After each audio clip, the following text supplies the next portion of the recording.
An emotional weekend in Pacific Beach where a 6-year-old dies in a hit and run. I'm ABC 10 News anchor Max Goldwasser with a look at the three biggest stories from the last 3 days in under 2 minutes. His mother tells us his name was Hudson Stephen O'Loughlin. Investigators say Hudson was riding his bike on the sidewalk along Pacific Beach Drive Saturday evening, his parents right there with him, when a driver turned into a nearby alley and hit Hudson.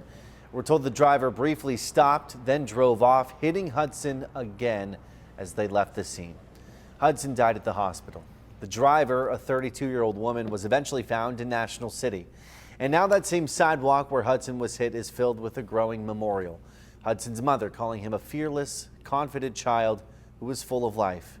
He will be missed. It's been 5 years since Maya Millete, a mother of 3, vanished from her Chula Vista home.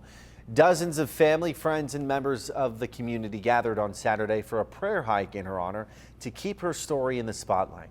The hikers made their way up Mount San Miguel Park, which is the same trail Maya herself would often hike before her disappearance on January 7, 2021. Her body has never been found. Maya's husband, Larry, was arrested later that year on suspicion of murder. In 2023, he was ordered to stand trial, and after several delays, his trial is set to begin on March 9th. If convicted, Larry faces up to 25 years to life in state prison. Ambassadors from the European Union held an emergency meeting after President Trump threatened new sanctions on those that oppose the U.S. taking over Greenland. Trump announced a 10% tariff on 8 countries, which are set to start February 1st.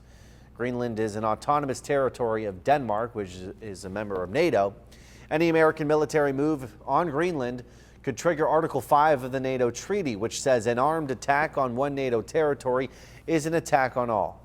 An added 10% tariff on European imports could drive up prices for many products like pharmaceuticals, cars, or food, and those costs would likely be passed to the consumer. And that's your weekend wrap-up.